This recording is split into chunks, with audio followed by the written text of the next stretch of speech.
Good morning, evening, afternoon, I'm tatocat. Welcome to my channel. Today we're playing Echoes, Lucid9 Fangame. Previously, we finally got to Yahiko's house, and we found this lovely maid, scantily dressed, but apparently she is a really good maid and used to be an athlete of sandball, which is a sport where you wear bathing suits and oil.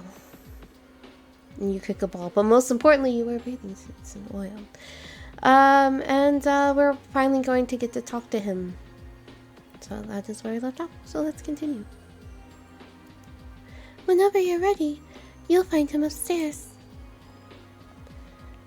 The supervisor takes her hand off her earpiece, quickly bowing towards us before turning around and walking upstairs. Yama, however, stands dumbfounded, his eyes once again locked on her as she ascends. Oh, poor Yama. I mean, he was excited about the wind blowing through trees. I can't imagine that woman in that outfit. Well, his mind must be blown. Like, it's not even a tuft of black hair. It's just exploded brain everywhere. Hey. I ran one of my elbows into his chest, hoping to distract him before he gets caught red-handed, like a pervert. I think that's what Yama wanted. Not Yama, that's what Yahiko wanted, is for everyone to get distracted by the outfits. So I guess mission accomplished. Hey, yourself. What's with the jealous girlfriend act? Something crawl up your ass and die. You're the one staring at ass, you tell me. I could take a closer look if you need me to. And that's the problem. You have no armor, no weapons to defend yourself with. What you do? Okay, sorry, that took me off for a little bit. My brain was like, huh, what? What you do have are your reflexes, and your tunnel vision is compromising them. This place might look safe, but you're still in the field. If you all you can do with your eyes is watch your 12, some sniper is going to put an AP round between them.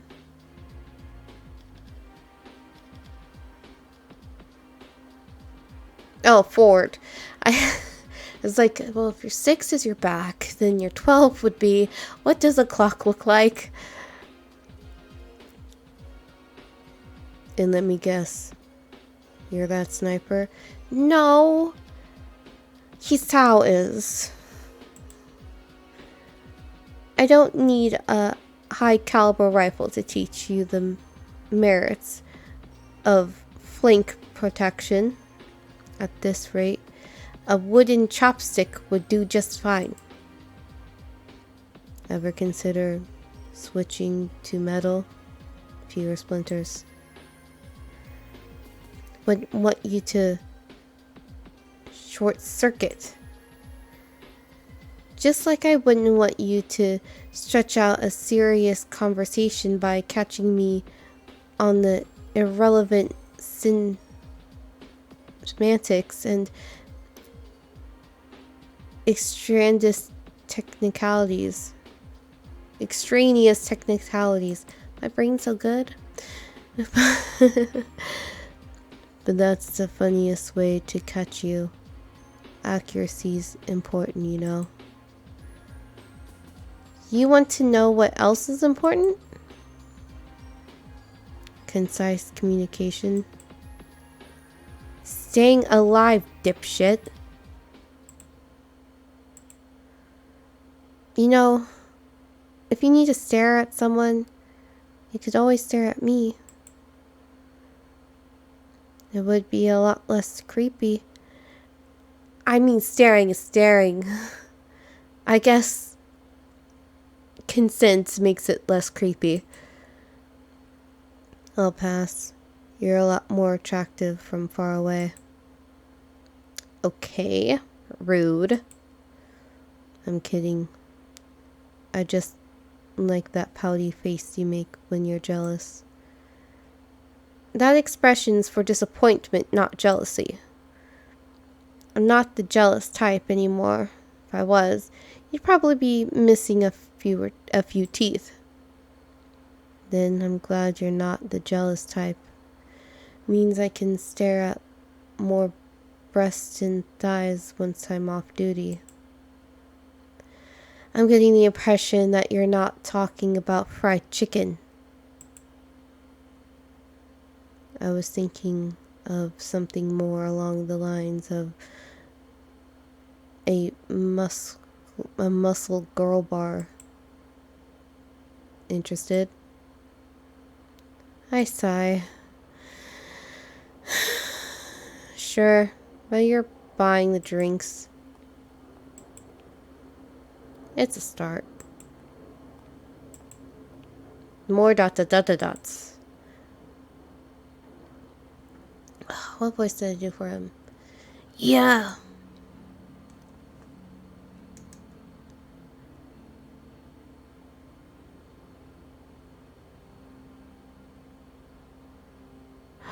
Oh, that's a scarf. I was like, what happened to his hand? Oh, yeah, it's right there.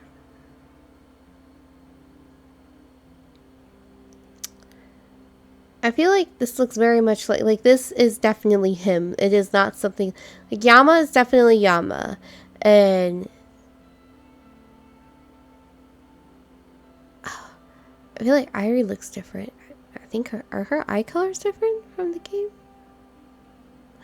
but like he's another one who's like unmistakable.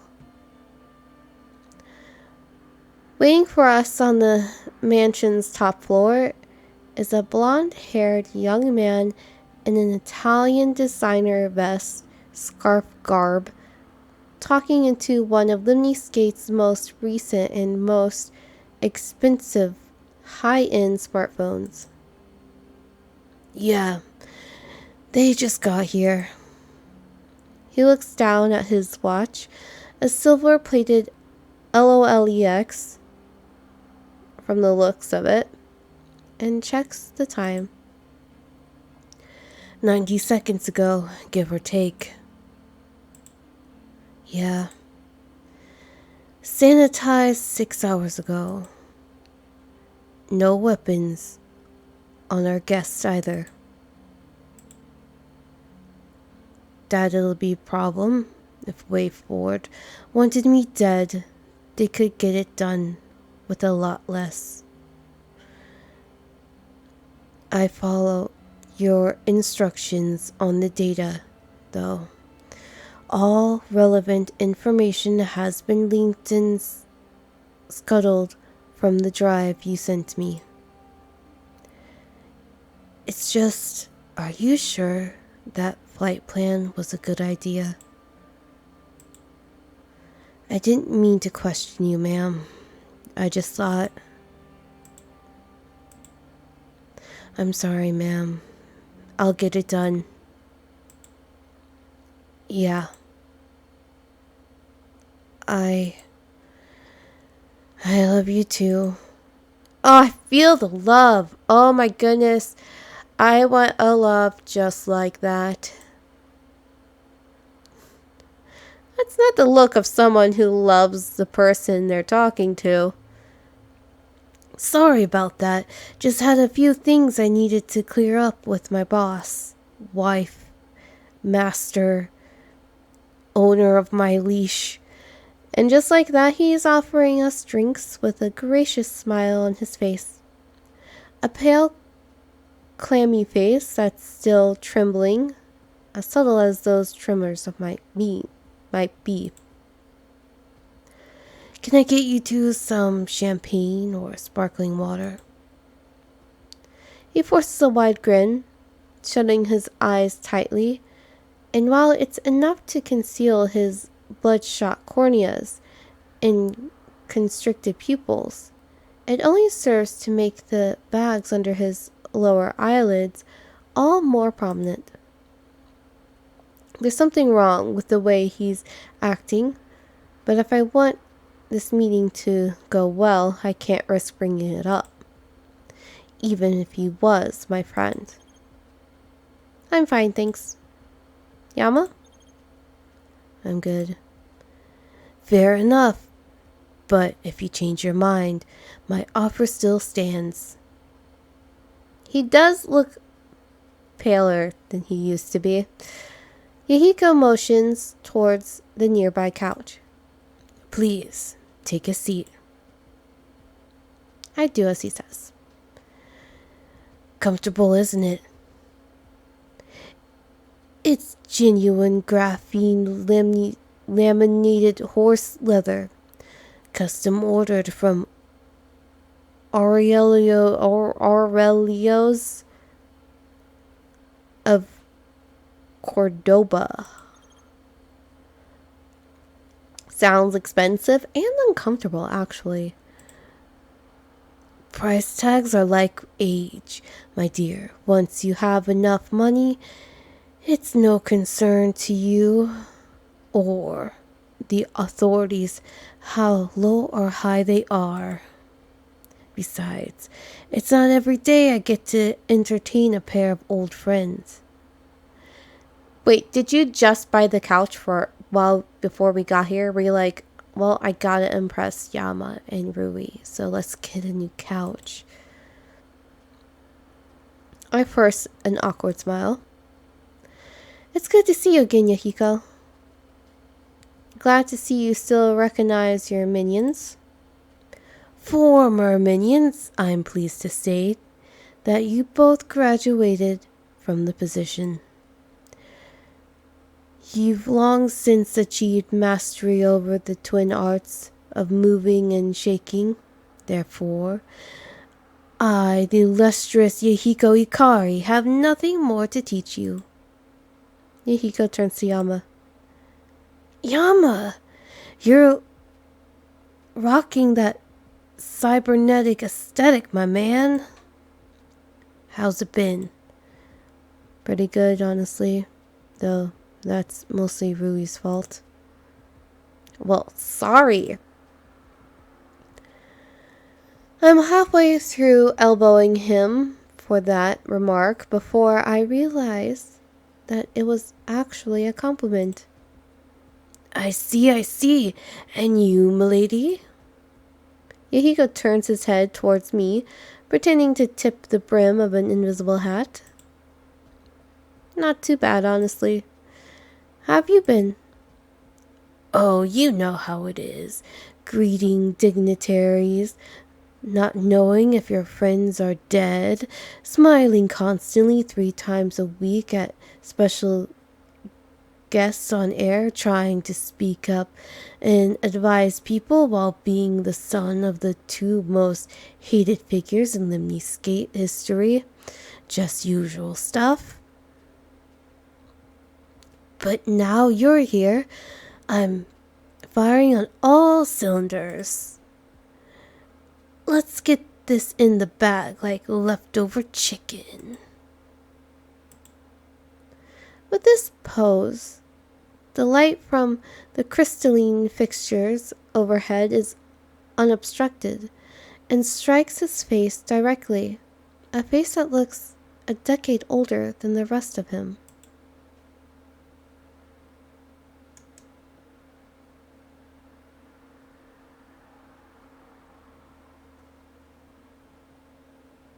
Does it? I guess. But he is anime character, so maybe this is agent. On top of what's just admitted, that's a particularly bad sign. Am I really just going to ignore it? No! Are you sure you're okay? If you say so. Oh yeah, I have maxed out everything. I can do all this stuff now. Let's do it. My CHA is 3 plus. My CHA is actually 5, which means it's awesome. It's as high as it'll go. I think it's 5. I think it was 5. Is 5 the mostest? Equipment, inventory, reputation. I don't actually know where to look for that. Status? Yeah. 5. 5, 5, 5, 5, 5, 5, 5. 3, 3, 3, 3, 3, 3, 3, 3, 3. Awesome. Except for I never did any of these. I don't. Oh, they're mental attributes. So yeah, I don't think that these were actually like in the thing yet, in the game, if you will. No, as many problems as it might cause later, I have to bring it up now.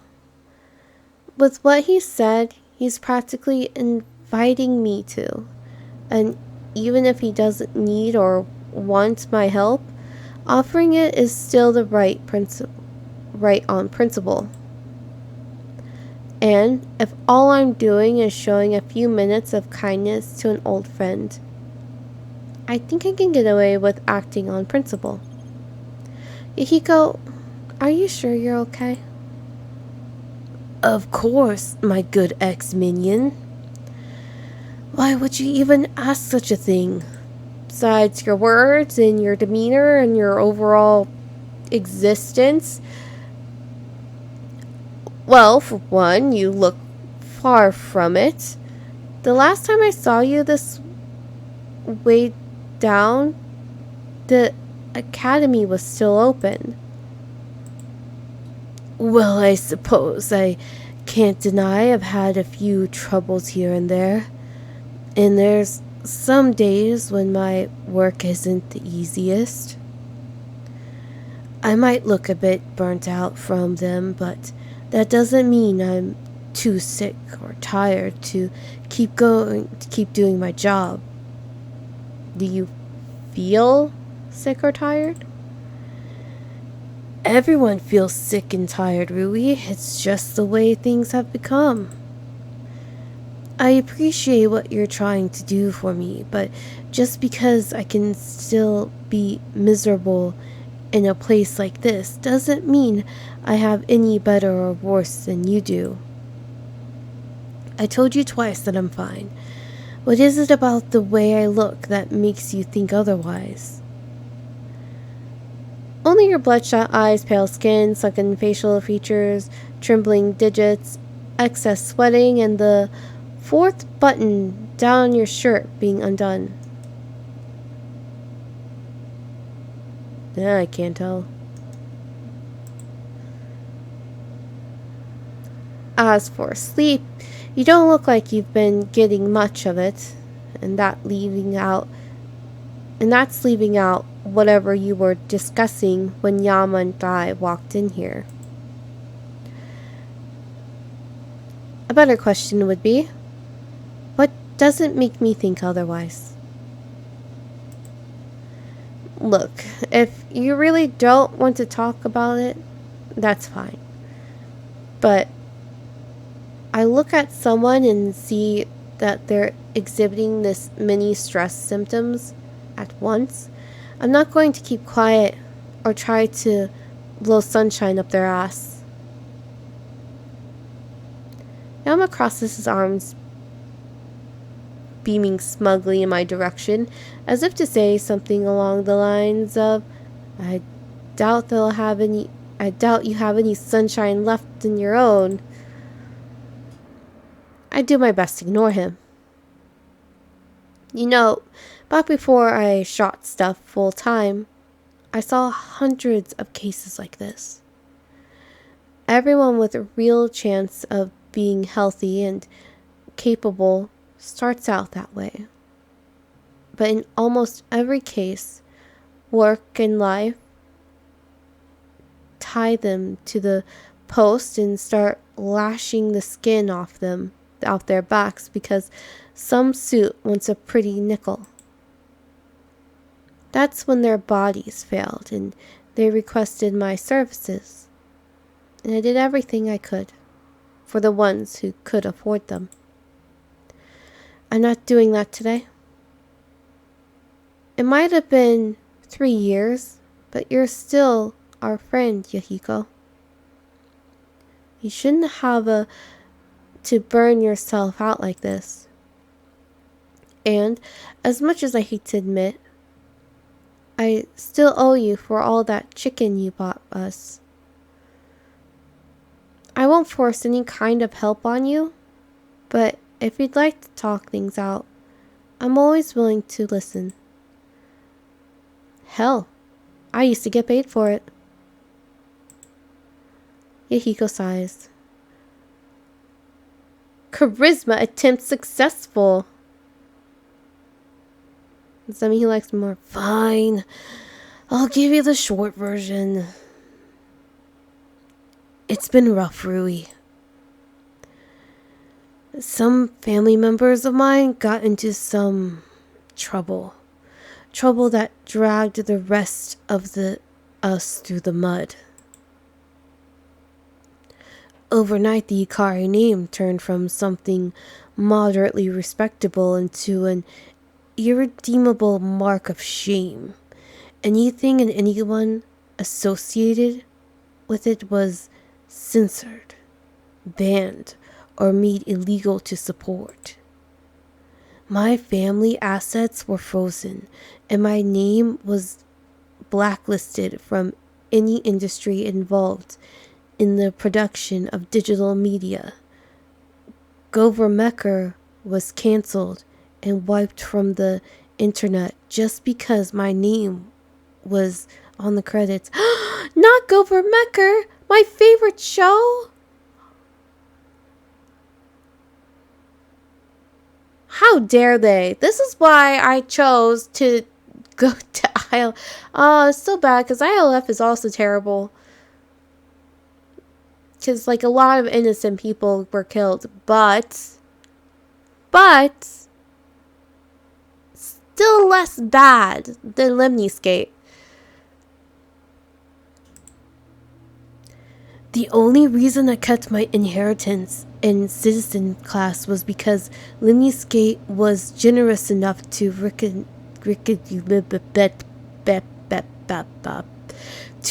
reconsider my innocence. And they never would have given me another chance, let alone a job, if my wife hadn't vouched for me in the boardroom. I can't tell you any more than that, but the official records might be able to. Yahiko placed a heavy metal briefcase on the table in front of us before unlocking it with a hand scan. Before we discuss a public appearance, I'd like you to familiarize yourselves with the contents of these documents. Just as he's about to open it, however, he recoils and grabs the back of his head, letting out a slow, discomforted groan. I'm sorry about that. You okay? Yeah, I just get these weird headaches whenever I look out that big window for too long. He opens his briefcase and sifts through the papers inside. That's a weird thing, by the way. Not sure what it's about, that one, but something out there just messes with my vision. Puts a bunch of these weird blurry shadows over everything. Then there's this feeling like there's a bunch of eyes staring at me, and I'm not sure what they're going to do. Well, you are in a place where there are a bunch of eyes staring at you.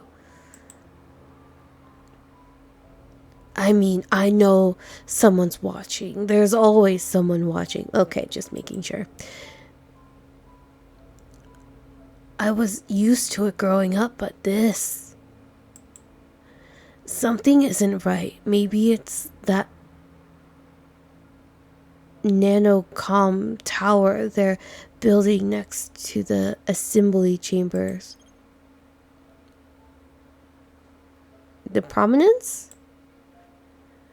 Yeah, Limniskate's putting it up in District 1 as we speak. Some kind of transmission tower or pylon or mast or whatever you want to call it. Construction isn't finished yet, but it's supposed to provide a faster internet connection by relaying broadband radio signals to the rest of Isamu.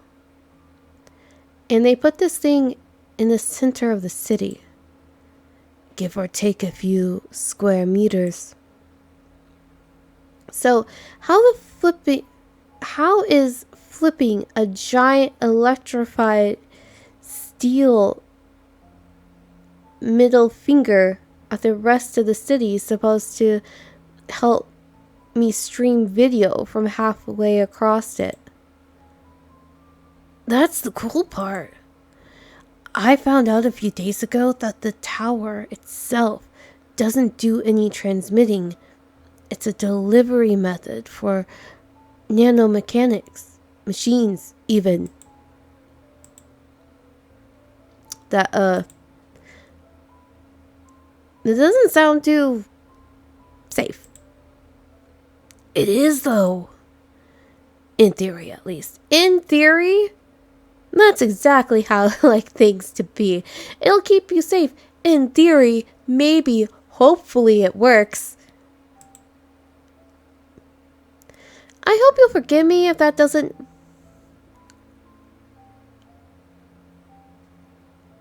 allay my skepticism. I'm pretty sure I didn't say that word right either. It wasn't meant to. I'm as skeptical of the whole thing as you are. But you seem really excited about it. Well, he is into tech. I've always thought nanomachines were cool, but they aren't something you should aerosolize carelessly. If you do that, you get people breathing them in and a water table full of heavy metal compounds. Oh, maybe he's sick because of it. Our engineers insist they can keep the prominence's networks of nano machines,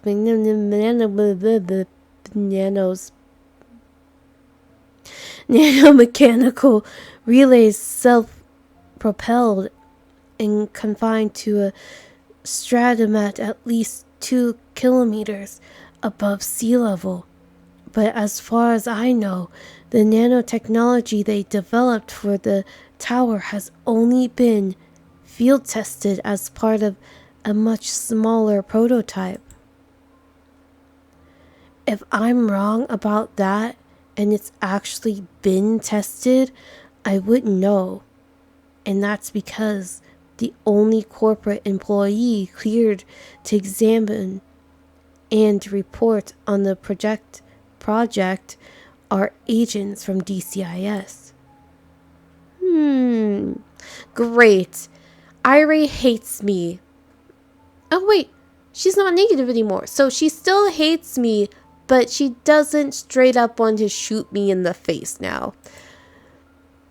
Just when I thought Limniskate's obelisk of doom couldn't get any more suspicious, fucking DCIS has to show up and classify everything. If this is some kind of black site, it's a really shitty one. Even KCOM's intelligence division wouldn't operate this brazenly, and they're about as subtle as a brick through the window. They've got an armed cordon around the site too. Only a few approved engineers, scientists, and construction workers can make it through without getting shot. The rest is automated, so whatever's there must be valuable. Oh my. I don't like the sound of this at all. Like, I think this is not going to go great, and I think he's sick because of it. Because, like, that sounds like some sort of weird poison or mechanical brain implants malfunction or something that's going to mess with everybody. But we'll see in the next episode, maybe, because, DCIS.